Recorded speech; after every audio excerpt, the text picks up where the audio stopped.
Vino. And I'm Ryan. And today we're excited to be reviewing the J3 Pickleball.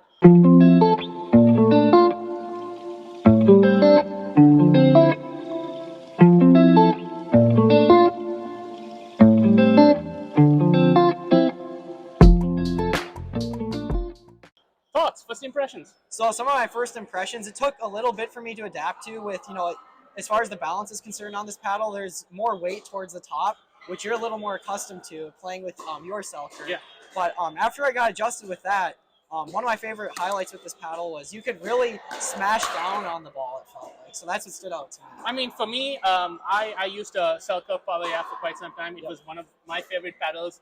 It took a little bit of getting used to, so I was very excited to just take this paddle.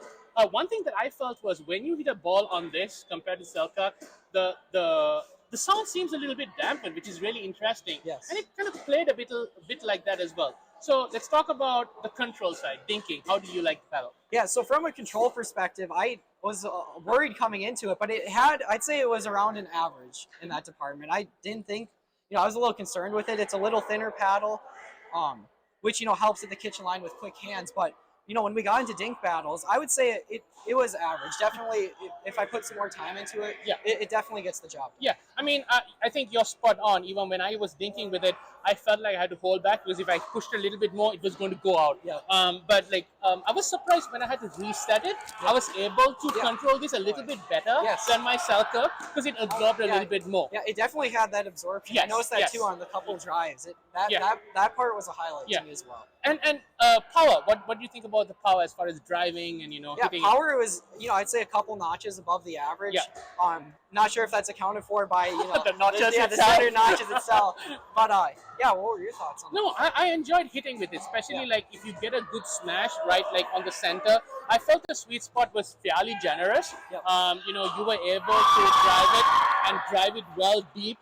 You didn't have to really put a lot of effort into having to drive and placement. The placement also is very nice. Something that I liked about this, very similar to Selker, you feel where you're hitting the ball. It's a thinner paddle, but you really feel it. Yeah. What would you say the spin capability on this one? I was more excited to ask you. You play with a lot of spin. From the spin, I would say it's it's nothing crazy stood out to me. It has a very nice surface. It has some grit to it. Nothing over the top. So what were some of your thoughts? I wouldn't put this on the higher tier, but I would put it like right up there. I mean, you can generate spin way above average. You have to put a little bit of effort to get spin. If you are looking for a spinny paddle, when you compare it with the T700 Carbon, it's a little bit less, but you can generate spin from it.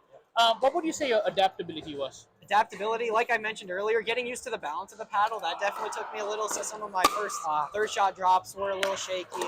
Getting used to the dinks took just a little bit. But that could be just from, the paddles that I'm accustomed to. But I'd say for a new player, it might take them a couple games to get used to, but nothing too bad. Yes, I think it's something that it takes a little bit of time to getting used to. Let's get to the value proposition. And this is where I'm going to give the drum roll of it. Can you guess how much this paddle is? This paddle? I would guess... How much would you pay for this paddle? I would guess $150, $160. So this paddle runs for $90. I think that is flat? $90 flat. Actually? Yes. Okay. I did not know that. I did not know. I would guess it's a $150. I mean, for the value that you get for a $90 paddle, like immediately now your mind changes. Holy, if I can get all of that for a $90 paddle, this is really value for money. Get what I mean? Wow. I never would have guessed that was a $90 paddle. That was his first. Yeah, I did not know that was a $90 paddle. Yeah. I guess I'd say $150 would be a fair price. Yeah, so it's a big value proposition paddle. I think really anyone looking for an edgeless, power-oriented paddle, and you don't want to break the bank. Yeah. Come on, no brainer. Yeah, if you tested someone's Selkirk Air, and you yes. enjoyed it, and if maybe if you're on a budget, this would be a really great option. This would be a great paddle to get. Really into. Comparable. Like I said, with the as far as the balance, obviously the design's very similar, but it's really. We were very impressed playing with this, so very excited, and hopefully you will join us in another paddle review. Thanks for joining. Thank you.